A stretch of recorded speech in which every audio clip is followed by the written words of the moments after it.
নমস্কার সবাইকে, অ্যানাস কিচেনে ওয়েলকাম।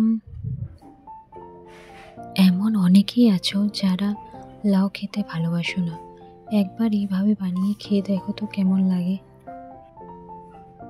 লাউটাকে ভালো করে ধুয়ে খোসা ছাড়িয়ে একদম কুচো করে কেটে নিতে হবে, আর ওর সাথে কিছু চেরা কাঁচা লঙ্কা নিতে হবে।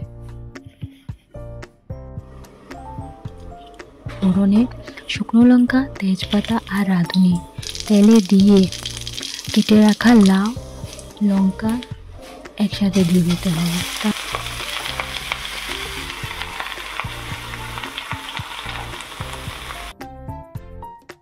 তারপর স্বাদ মতো নুন, হলুদ গুঁড়ো আর জিরে গুঁড়ো দিয়ে ভালো করে নেড়ে চেড়ে ঢেকে দিতে হবে।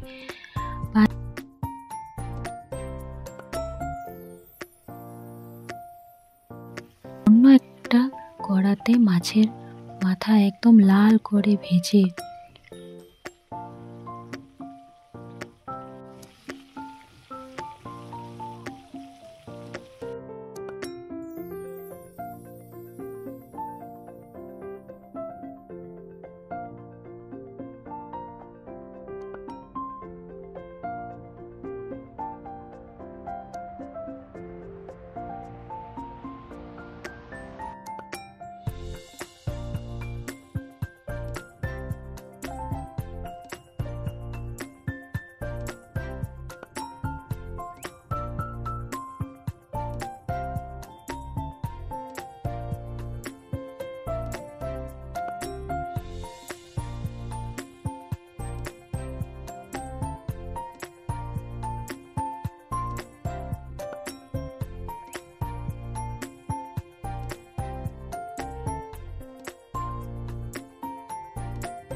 ধন্যবাদ সবাইকে ভিডিওটা পুরো দেখার জন্য।